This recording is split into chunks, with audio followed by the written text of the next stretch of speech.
Hi, my name is Jonas, and in this tutorial I'll explain you how to set up an easy customizable photorealistic car paint shader. I will keep everything quite general so that you are able to use the same techniques in any renderer. I use the same shading setup for this personal project I did a while ago, but I will explain it based on a more simplified setup. I'm currently working on a video about this specific setup, so be sure to subscribe to be notified once it's released. Okay, so here on the right side I have the finished result that we will achieve at the end of our tutorial. And then here on the left hand side, that's the reference that I was using in order to recreate this material. So it's always quite important to go online and try to find some reference pictures about the material that you try to replicate, because oftentimes you will find there are some details inside that you maybe didn't think about before. So you can see here, for example, those highlights are kind of broken up in a very interesting way. And then you have these colorful additional flakes which are present in the car paint. And I try to replicate the same kind of feeling here in my shader. So I also broke up those reflection parts here and also added these kind of additional colorful flakes in our car paint shader material. So I'm using 3ds Max and V-Ray in the latest version 5 for this tutorial, but it really doesn't matter which software you're using, because the ideas in this tutorial you will be able to transfer to any kind of 3D software. So before starting to work on the shader itself, I first need to establish an environment, because the shader doesn't work by itself, it always works in combination with the environment. So I'll walk you through my environment that I have set up here. I have the model positioned in the center, I have this ground plane here with a very simple texture applied to it. And then if I unhide my lights, you can see I have a bunch of lights from all different kind of directions. And then I have this dome light, which has a HDRI texture inside, which is mainly responsible for the reflections that are happening on the model here itself. And then if I render this, let me just show you shortly, once this is loaded, and then I switch this one here to a perspective view, I can then show you how this, you can basically read a little bit here how this environment is set up. So I will get this kind of environment.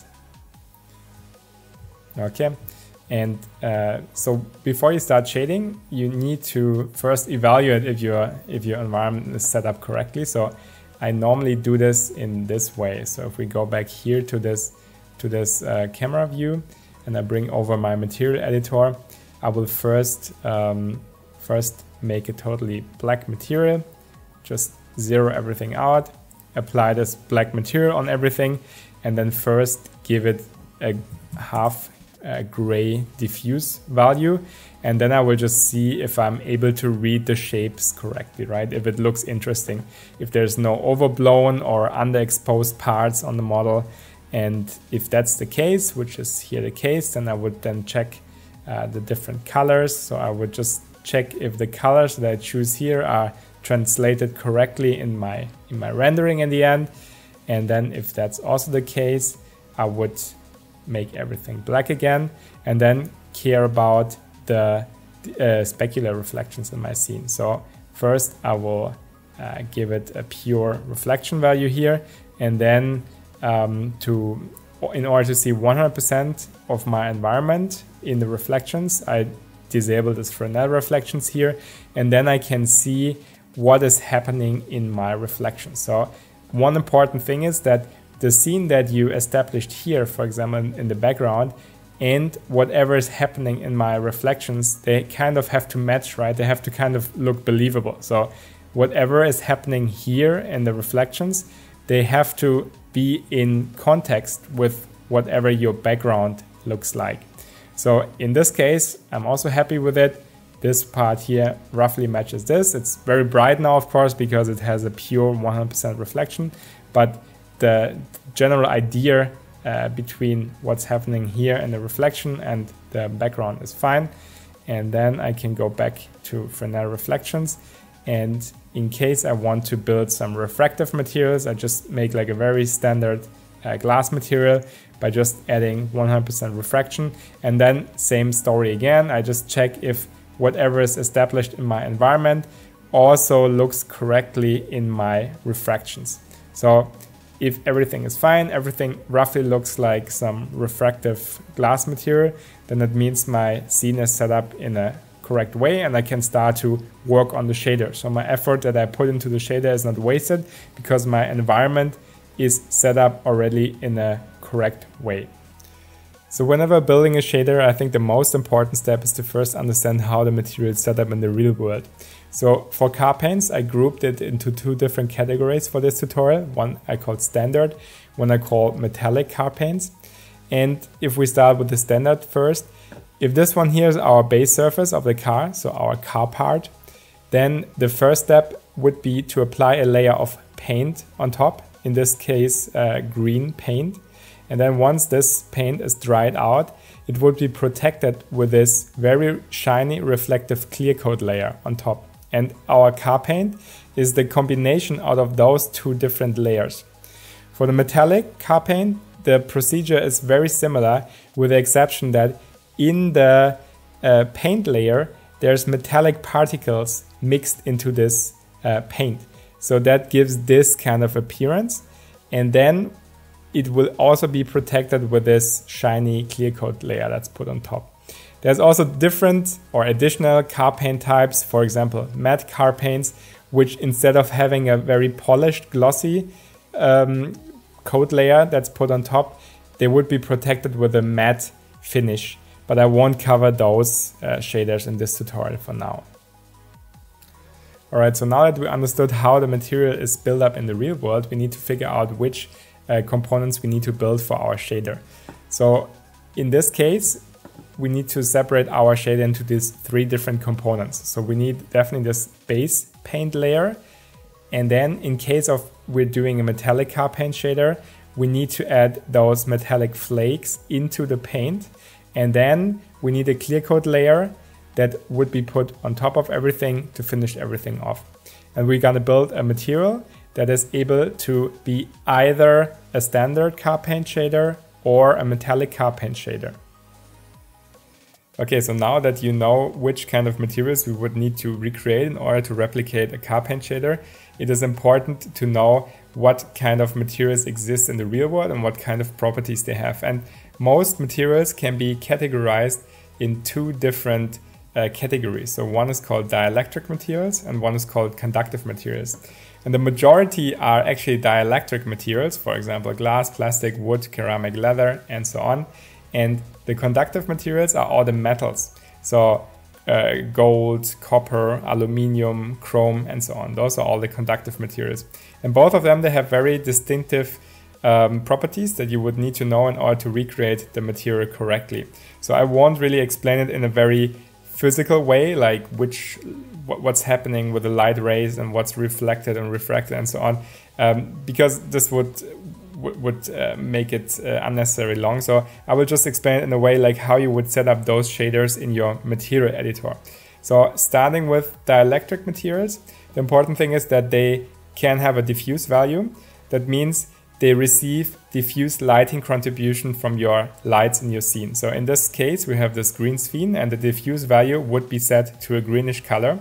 And then there's one important step, one important term that applies to both materials, and this is called Fresnel reflections. And Fresnel reflections describe the fact that for the observer, the reflection on the surface is not uniform. That means we have these two different values here, the base reflectivity and the maximum reflectivity.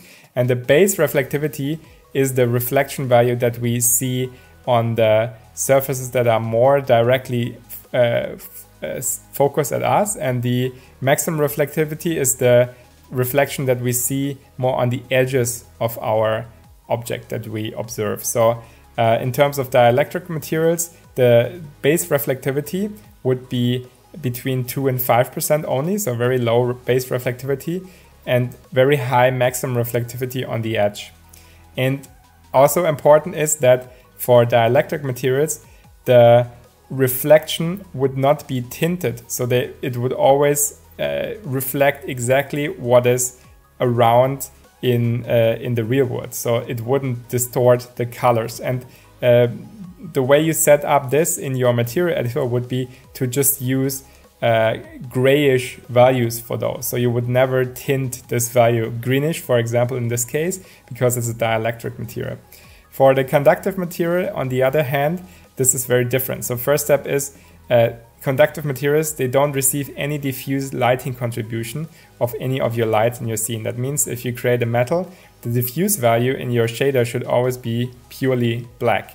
And then on the other hand, compared to dielectric materials, they would have a very high increased base reflectivity. So here we have between 2 and 5%. And for conductive materials, the base reflectivity would be increased between 60 and 90%. And it can be tinted. It doesn't have to be tinted for all the metals, of course. So if you have silver, it, for example, wouldn't be tinted. It would also be a gray value here. But in terms of, for example, gold, copper, and so on. So for gold, you would have a yellowish tint. For copper, you would have a reddish tint, and so on. And in this case, for this imaginary greenish metal, we would have this greenish tint in our base reflectivity. But then on the maximum reflectivity, it would also not be tinted. So you can see here is a 100% pure reflection. And you can see that here this effect is that we have green, green, green, green, green here. And then here on the edge, you can see that the pure reflection of the HDRI that I'm using in the scene is showing through. So we don't receive this greenish tint here on the edge. And now if we think back about the 3 different materials that we need to create, it's very important to now know which kind of categories there are. And for the paint and the clear coat, those would be the dielectric materials. And then for the metallic flakes, those would be the conductive materials. And yeah, so now that we know this important difference, we can now go to our 3D software and start to build those materials correctly. Okay, so back in our 3D software, I would also recommend to make use of render elements. So if you render a support set, it is very useful to add certain kind of render elements so that you can not only see your finished shader, but also see its subcomponents. For example, in V-Ray, I like to add those kind of render elements, and those ones let me evaluate, for example, only the direct lighting, or I can see what's happening with my GI, or I can see what's happening with my specular or reflections, or refractions if there would be any, or self-illumination. Or for example, diffuse, which is also quite handy, so I can see only the diffuse color of my object and the normals, for example. So if your renderer supports the use of render elements, it's very handy to use those, because oftentimes it's very difficult to see on the finished shader actually what is going on.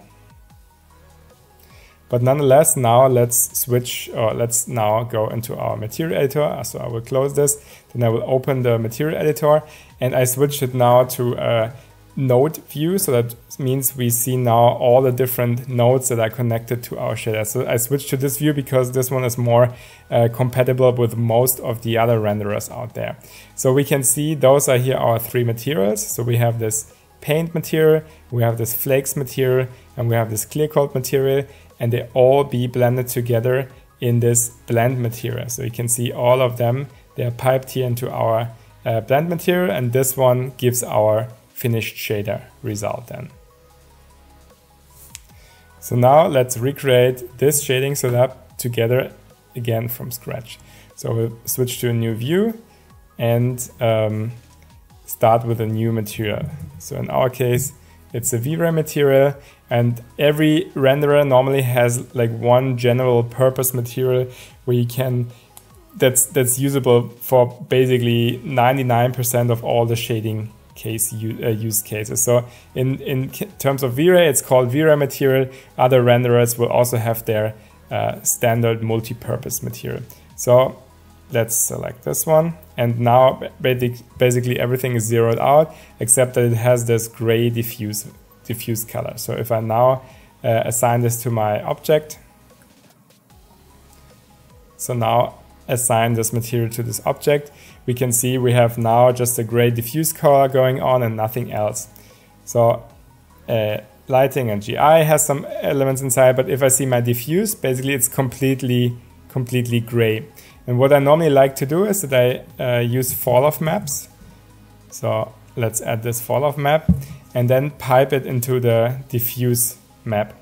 And with this map, you can see there's two colors or two slots here basically, which define the color on the front and the color on the side. So the front means the angle that we face at directly, and the side means the glancing angle, basically on the side of the object. So instead of using black and white, it also allows us to map some colors inside here. So for example, we can use a color node. So in this case, it's called V-Ray color node. And then we can map those, first of all, to both slots. And now we will get a pure gray color value again, because both slots are using this color. And now let's first find an appropriate color value. So for example, let's choose something like this. And then we have a nice yellow color going on. And at the moment, both of those slots use the same color, but now I want to change that. So I will add a color correction node to that.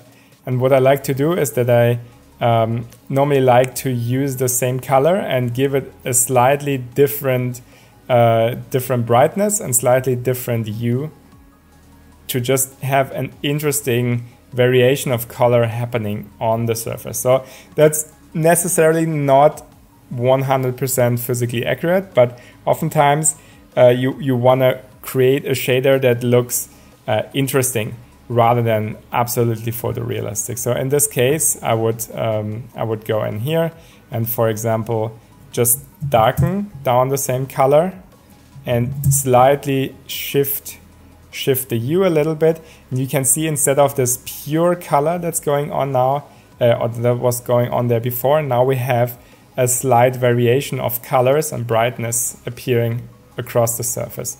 So if I now can go in here and, for example, play with my fall-off curve. So this curve basically defines how this transition is happening. So if I switch this one up here, you can see there's a lot of transition happening. And if I go here all the way down, then there's only a little bit of variation happening. So in this case, for example, we can leave it like this. And then we have a nice variation of color that's appearing, or that's changing over the surface. So now let's go back to our RGB color and see how our shader looks like. And at the moment, it looks kind of dull or kind of boring. So let's see what happens if I switch this around. I think I will leave it like this. And then what we need now is, at the moment, we don't receive any kind of reflections on the shader. And we learned that for dielectric materials, they always have a reflection, right? So in order to explain, or in order to replicate what I was showing before in the slides, I will first disable Fresnel reflections and then recreate exactly what we were talking about before. So let me disable Fresnel reflections. And that means that by now, if I choose any color here in the reflection color, or any value here in the reflection color, then no matter which area of the model is, no matter what's the curvature, or if it's on the side or on the front, it will all receive this 100% of reflection. But we're gonna change that now, and we're gonna do that again with a fall-off texture. And this one, as said, will use these two values. So what we learned before is that dielectric materials, they normally have on the maximum reflection, they have pure 100% reflection. So this color is already correct. But for the minimum reflections, they have, let's say, between 2 and 5%. So in terms of this, for example, 5% of 255. So 255 would be pure 100% reflection. So 5% of that would be around 13. So then let's apply this one to our reflection map. And now we will see, we will still get very strong reflection here on the side, but here on the center, much, much, much less. And now we need to adjust this mix curve. So the way that this works for dielectric materials is that for most of the part we will get here this value, and then on those surface angles we will switch to we will start to blend in this 100% reflection. And what you can see here is that here you have very little reflection going on, and then here on the edges you can see the reflection turns to 100%. And this one is basically how the reflection would normally be set up for a shader like this. But in we have this simplification. So if we remove this one here and we use, instead of that, let me just remove that, instead of what we just use Fresnel reflections, then we can see we have a result that looks exactly the same like what I did with this curve. And now what is happening is that this value here is defining the amount of the maximum reflection. And then because we enabled Fresnel reflections, it will create this fall off curve by itself. And the way it's creating that is based on a value that is called index of refraction. So at the moment we have this one set to pure white, we enable Fresnel reflections, and then we use an index of refraction of 1.6. And with this value we can now define this kind of curve that's happening. So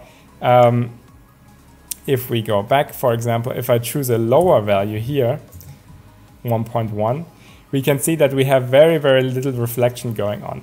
But you can see here on the edge, we will still get this grading happening here, which indicates that here the reflection amount is taking up and is getting 100% reflection here on the edge. But here on the main surface, on the forward-looking surfaces, we get very, very little reflection going on. And contrary to that, if we increase our IOR, for example, to something like 3, that means that we have a much increased base reflection, right? So this one basically defines how much our minimum reflection is. And the value that we put here is our maximum reflection. Okay, but for our paint material, we want to lower this index of refraction again. And I think the default value that was put here to 1.6, that's, I think, probably, or that's roughly the value that we need. And now what we need to adjust is that now our reflections are very glossy reflection, right? So we have a glossiness of 1. That means the reflections are like perfect mirror reflections. And for our base layer, that's not what we need, because you imagine the surface is being sprayed on with a paint, and then the paint is basically not being polished, and it's quite rough in nature. So it has like endless tiny amounts of little bumps on the surface, and this one does not create this this mirror-like effect on the surface, but it would be much more roughened up. So we need to lower this glossiness value. For example, you can see what's happening if I lower it a little bit. So now we can't exactly recognize the shapes of the windows anymore, but we can still see roughly the outline. But if I go even lower or even much lower, you can't really see actual reflections. But if you switch to the specular layer, you see there's still reflections going on in here. But this one would be a bit too rough. So let's, for example, choose a value of 0.55. You can see there's still reflections going on, but they are pretty blurred out. And this, I think, for our base car paint layer is all that we need. So now we just rename this. So let's just give it a name. And then this one would be our base layer that we work with. This fall off now we can delete because it was just for demonstrating purposes. And now we could continue with our next part of the shader. So the next part of the shader will be the flakes material. So this one, the material that we did before was a dielectric material. The flakes material, on contrary, will be a metal material, so like a conductive material. So we start the same way like before. So let me add a VRAM material and just apply this to our object. And now we're at the same starting point that we were before, but now we building a conductive material instead of dielectric material. So we learned already that conductive materials, the diffuse value in our material editor would be set to pure black. That means it doesn't receive any kind of lighting contribution or direct lighting contribution, but all the appearance will come from the reflections, so from this area here. And now let's start to do it like this. So I will also first of all disable Fresnel reflections because I want to show first what is happening, the same way like what was happening in the dielectric material up here for the paint part.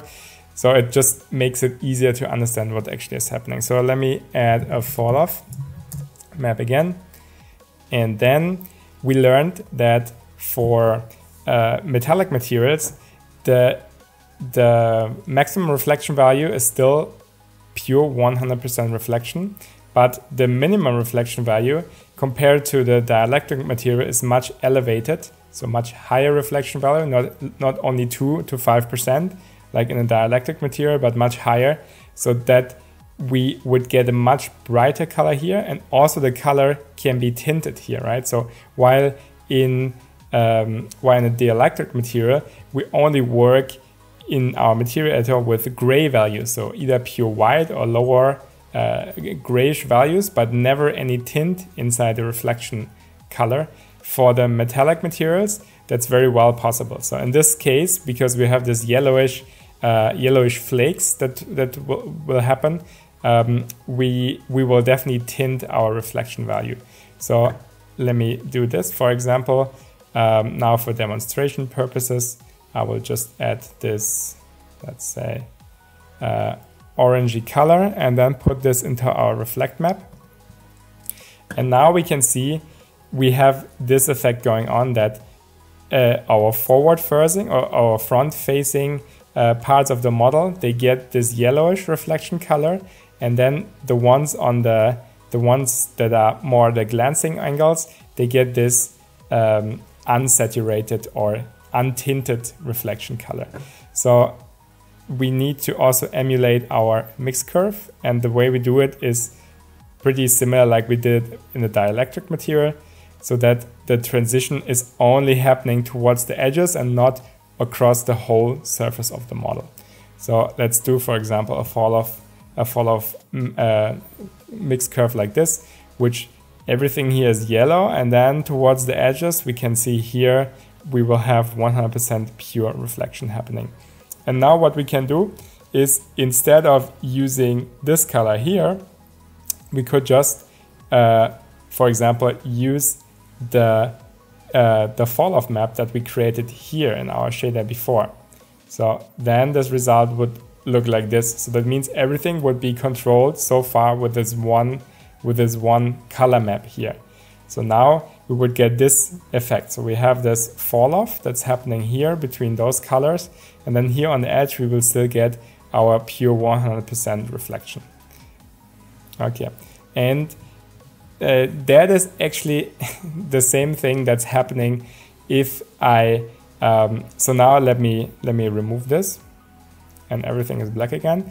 I will enable Fresnel reflections, and then you can see there's this metalness parameter. And what this metalness parameter is doing, so now I lift it up. Initially nothing is happening because both our diffuse and our reflect color are both set to black. But now this metalness is doing is that whatever I put here in the diffuse color, for example, let me put in a red here, the object will start to appear red, but it is not happening like in our dielectric material where this metalness was set to 1. It's not appearing in our in our lighting channel, for example. So our diffuse lighting contribution is still totally black, but it is appearing in our specular layer, in those two layers here. So it's a bit misleading, because this metalness means that the value that we put here is our minimum reflection, and the value that we put here is our maximum reflection. So that's easy to demonstrate. For example, let's switch this one to green, and this one we leave to red.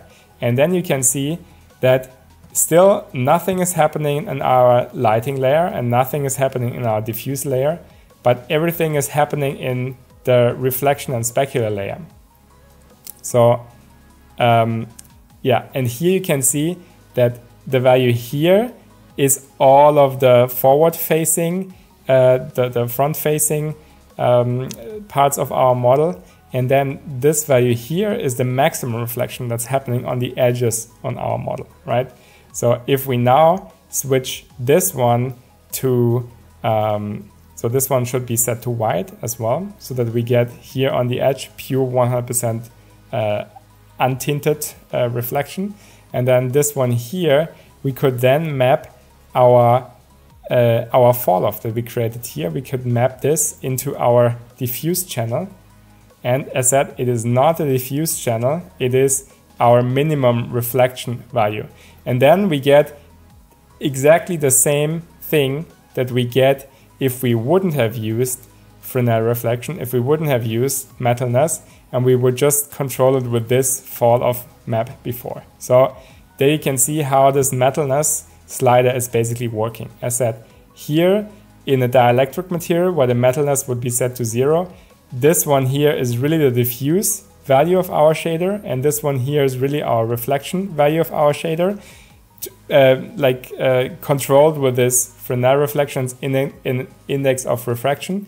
But for the dielectric material, in terms of V-Ray, for example, if you enable this metalness slider, the diffuse value always stays completely black, and whatever you put here in this value is the minimum reflection, and whatever you put here is the maximum reflection. And then also you can play with this IOR to different, and you will see it will start to blend if it didn't crash. Okay, if it will start to blend the shader slightly different. So this IOR is still defining the blending, of these fall-off curves, basically. You can see IOR 1.1, we still have this whitish reflection or untinted reflection here happening. And if I increase this, you will see that many more parts of the model will start to receive, will start to mix this untinted reflection. And this way, our surface generally looks less saturated, right? So, but let's just switch the bed to 1.6 in this case. And now the next step would be to take care about our normal map, because at the moment everything looks super smooth and polished, and for a flakes material that's not what we want. So for the flakes material, then we will add a normal map.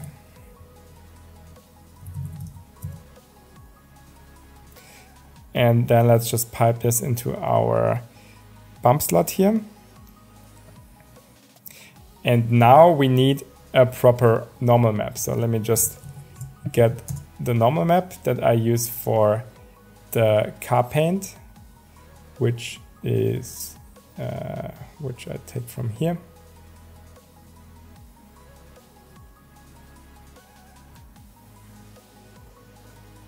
Okay, so here's now our bitmap loaded with a normal map, and then we pipe this here into our normal map channel, and we will see something is happening, but it doesn't really look right. And why is that? Because at the moment we load in the normal map in a wrong way. So you should also be able to see that here in the little swatch, that something here is not working correctly, or the way that it's supposed to work. So our normal map has to be loaded the correct way, because we want to load the data information that's inside, And normally, if you load normally in terms of 3ds Max, if you load a texture inside, it will apply a gamma curve to it to make it fit to make it display appropriately on your monitor. But because we use a normal map, that's not what we want. So we have to make sure that there's no additional gamma curve, so no additional adjustment added to it in order to make it look nice on our monitor, but we just care about the data that's stored inside. So we have to switch this one here to an override so that there's no gamma curve and nothing applied to it. And then when we do that, we see, okay, everything now starts to look better, because now the normals are not crazy distorted anymore and everything is loaded the way that it's supposed to be loaded. So this one here is our normal map for the car paint flake shader. And you can see there's already some flaky things happening in here. But in order to increase that, I will disable the filtering so that there's no filtering happening in the texture, no slight blur applied to it. And let me show you the normal map, how it looks like.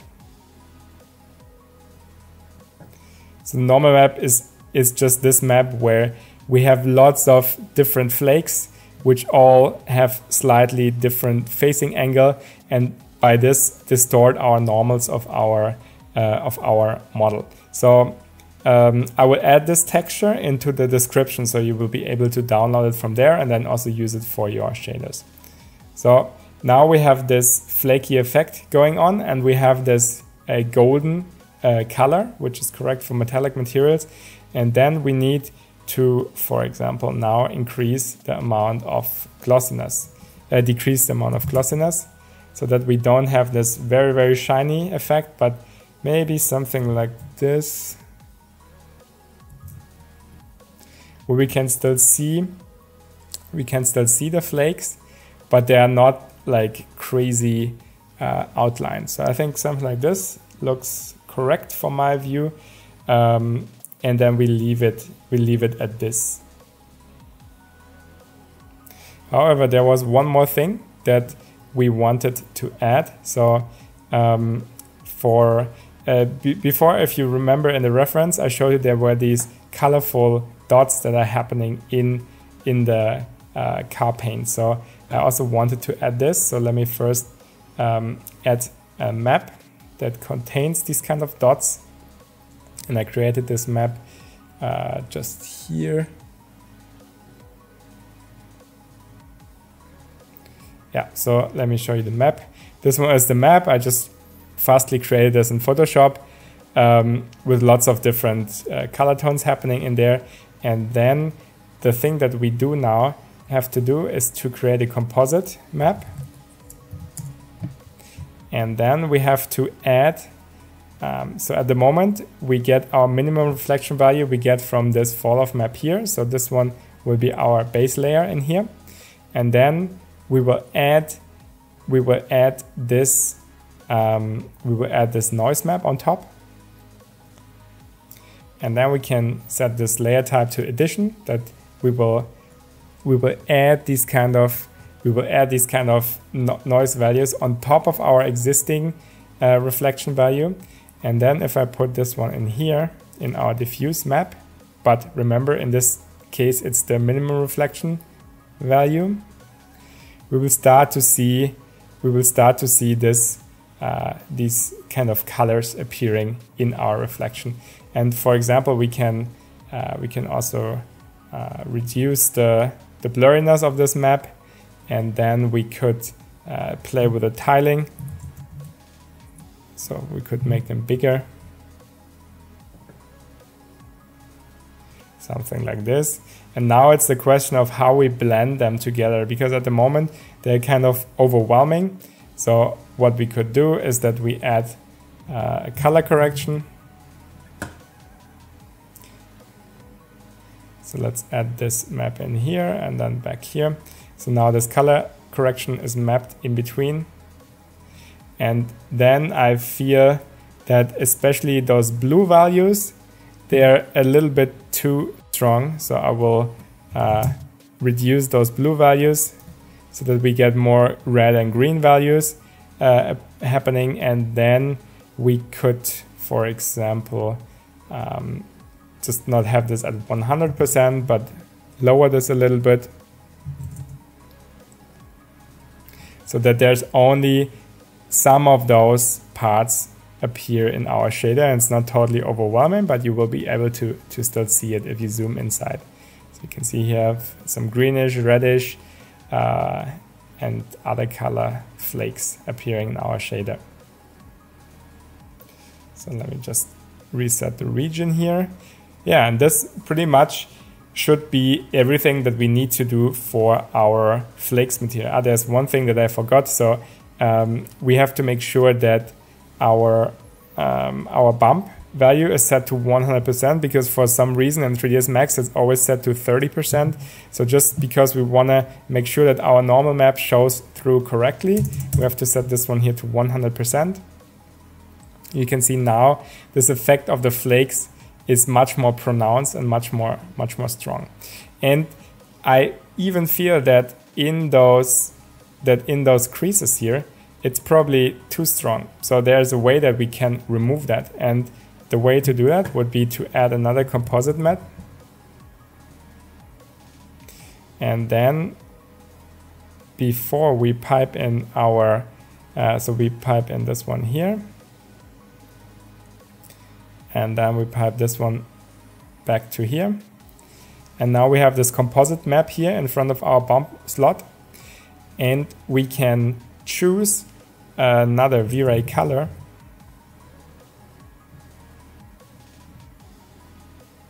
And then if we choose here a V-Ray color for, so in a normal map, this color value 128, 128, 255 stands for no normal map happening at all. I mean, no normal distortion happening at all. So we will just take the pure original normals, and then we can try to mask these parts here inside where we feel the normals are distorted too much. So if I go back and I set this one to 0, we remember inside of here this effect became too strong, or here on the edges. So the way to do that would be to use an ambient occlusion map. So if we want to see what's happening, we just create a V-Ray light material and then apply this one to our material. And now we need to create a mask. So I would create it's called V-Ray Dirt. I will create a V-Ray Dirt node. So that's an ambient occlusion. And now we have to make sure that we are masking out those parts here on the inside. So let's play with those values here. So everything that's occluded will become white, and everything that's not occluded will black. So that means transparent, because we're creating a mask. So for this case, I think we can use a mask like this. We can play with these fall-off parameters and see, but I think in this case it's pretty much okay. That's no tutorial about how to use V-Ray Dirt, by the way, so I just assume you maybe know that. So yeah, I just use this one to create a mask, and now we can apply, we can assign our flakes material again, and now we will use this mask. We will use this mask once my composite loads. I will use the same mask here for this part here. So that means our undistorted normal color will be faded in where the white parts happened before, right? So now we don't get this crazy distortion happening anymore in those parts. I think it still could be, we could still add an output. Oh. Let's add an output in front.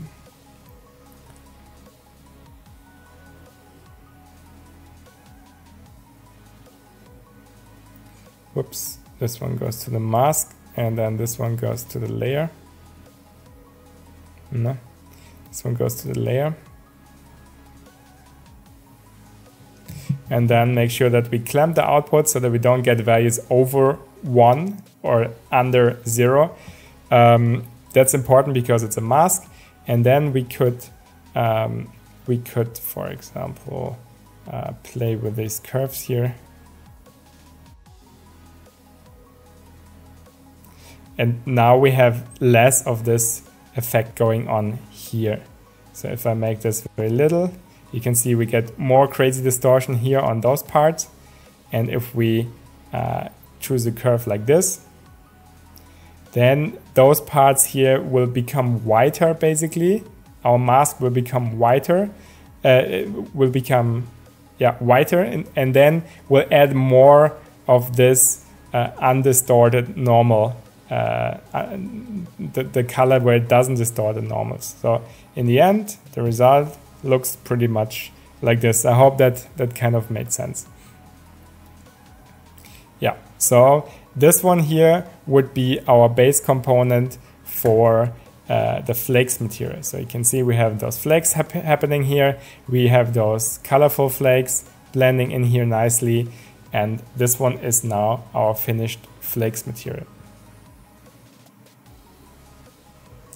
So now we just need to clean up a little bit. So this dirt went here, and then this one here is our light material that I just used for previewing our mask, so we can delete that.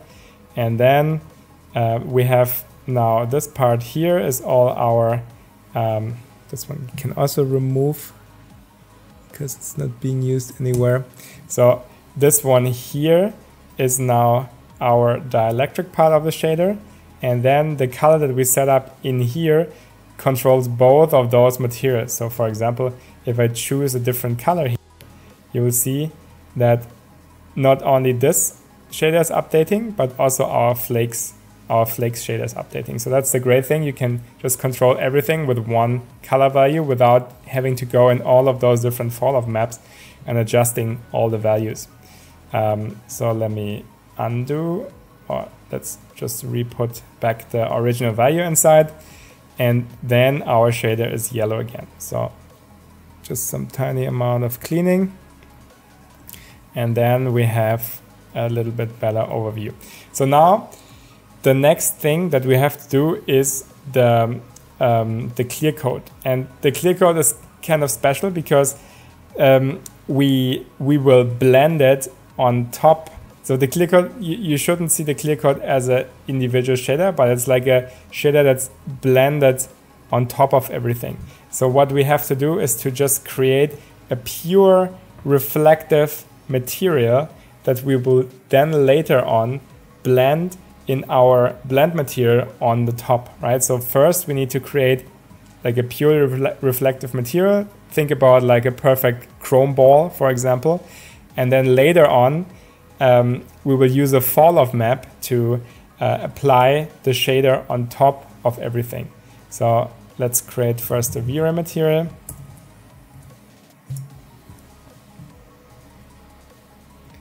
And apply to our selection, in this case our model. And then we will give it no diffuse value, so everything is completely black. And then we will disable Fresnel reflections, and we will give it a pretty high reflection value, for example 100%. And then the only thing that we need to take care of now is the glossiness and also the normals, because what we saw on the reference, the highlights are a little bit broken up, so we can start to deal about this first. So in this case, I would just add like a noise map in here. And now it's way too big and the intensity is way too strong. So let's first find the right size. For example, 1. And maybe let's check for fractal noise. Give it slightly bigger. And now let's play with the intensity, because the intensity is way too strong. So we can use intensity of 1, intensity of 2. Maybe 5. And we will see there's some breakups happening, but I think the size is too big. So let's switch back to a size of 1. And Yeah, I think we're getting more close. I guess it's just a matter now of dialing in the correct value because it's distorting too much, but I think something like this is fine. So you can see that our room that we had appearing in our reflections, you can, it's still sharp, but it's like being distorted a little bit. So that indicates that the surface is not 100% perfectly smooth, but has some slight amount of imperfections that would normally happen if you spray a surface with a clear coat. Yeah, so this one for now is our clear coat. So let's just rename it like this.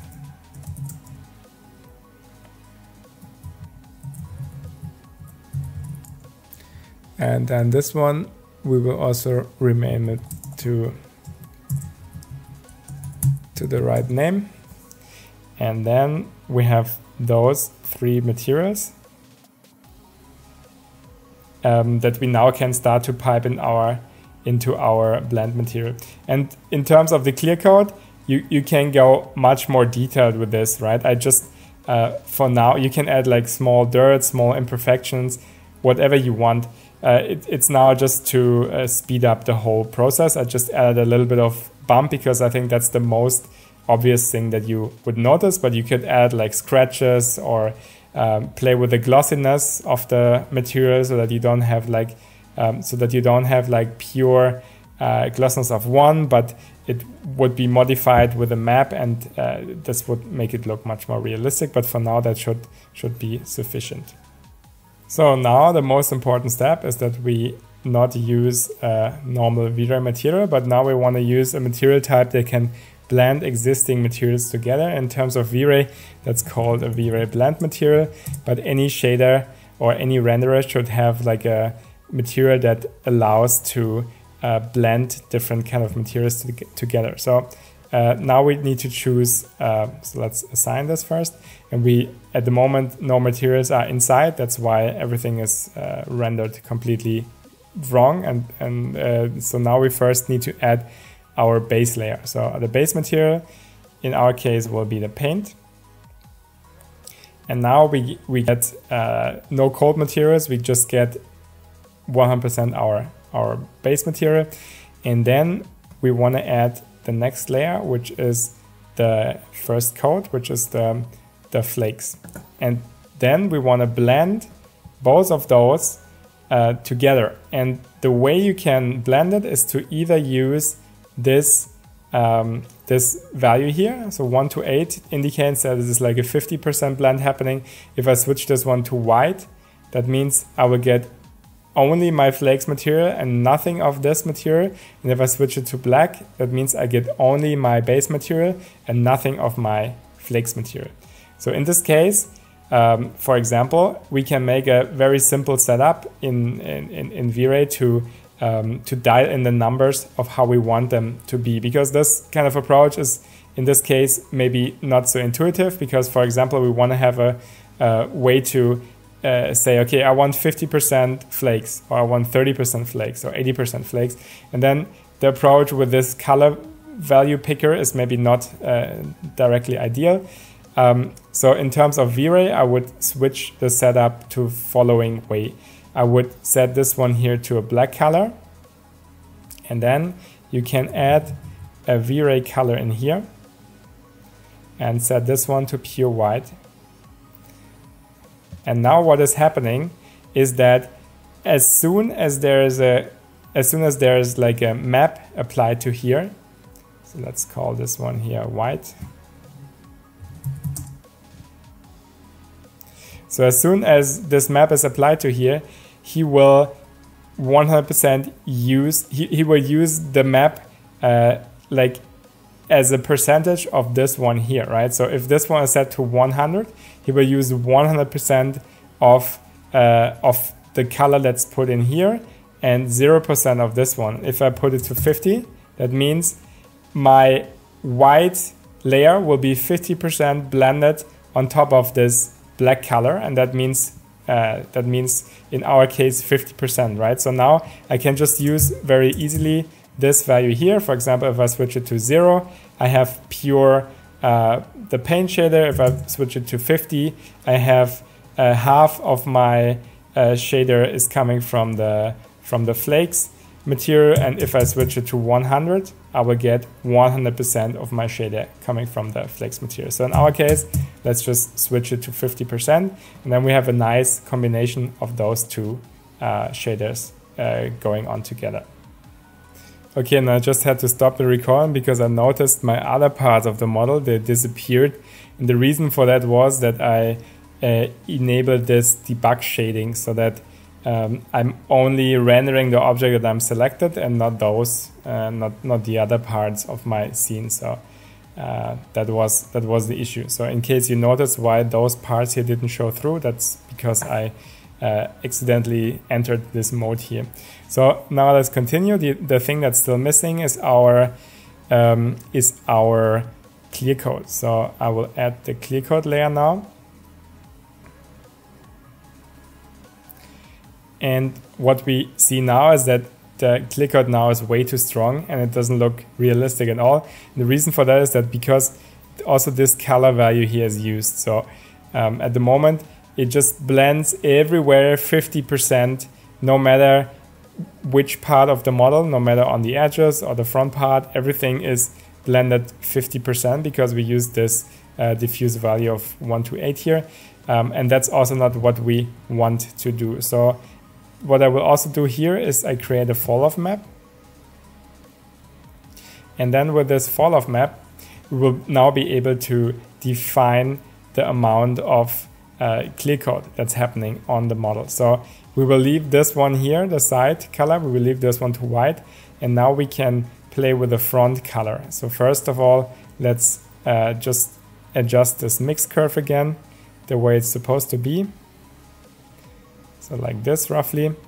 That means now here on the glancing angles, we still get 100% of our clear coat showing through, but on those parts here, at the moment we get 0% of our clear coat showing through. And now what we can do is that we say, okay, it's a dielectric material, so it should roughly appear like 5%.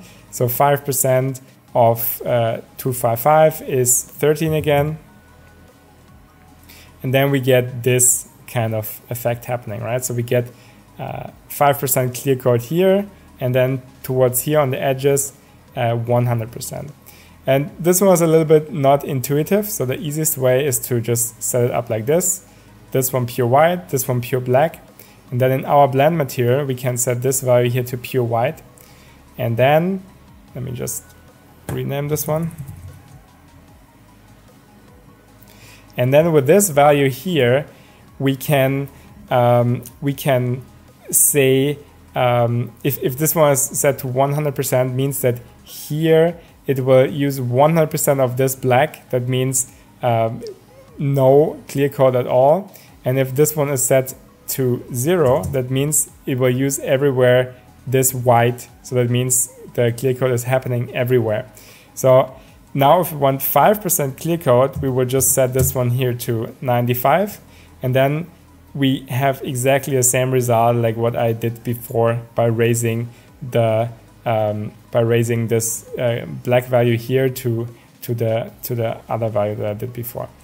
So yeah, that's pretty much it. So this one is now our shading setup.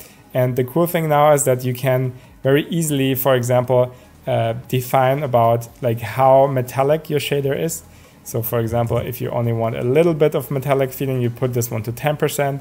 If you want very strong metallic feeling, you put this one to 90 or to even 100%. And if you don't want any metallic shader at all, if you just want a pure normal car paint, standard car paint, you just put this one to 0 and you will just get a normal standard car paint without any flakes inside. So let's switch that to 50%. And same thing here, for example, if you want the car paint to be more shiny, you could also like lower this value here, but you have to be careful because at one point it will look not very realistic anymore. So now we just go back to, in our case, 5% of clear coat. And then the cool thing is that now everything can be controlled by this one map. So now it's set to yellow. Let me just copy this value that we can get it back later. And then no matter which value you choose here, because everything is referenced from this color node here, and all the fall-offs are happening based on this one color node, and we also instant this color node into our flakes material, we will always get the correct color values for our fall-off nodes in here, right? So this way we can purely choose whatever kind of shader or whatever kind of color we want for our car paint, just by defining this one parameter. Okay, so that basically concludes the way of how I normally build car paint shaders. I know there's specially designed shaders in many renderers, also in V-Ray, where they already try to prepare the shader in a way that it should make it easier for the user. But I think by spreading it out this way, by just really separating it into the individual components, you're much more flexible, and you can define each layer much more detailed than you would be able to use like a compiled shader where you couldn't really adjust a lot of things anymore. So this one is my personal favorite to create car paint shaders, and I know that there's probably lots of different other ways, but for me, I found so far this way works for me the best. So I hope you got something useful out of this, and I would be very happy if you would give me a like, or if you write something in the comments about your experience building these kind of shaders, and give me a subscription so that you don't miss out on any other future tutorials that I will upload hopefully soon. All right, thank you very much and take care. Bye-bye.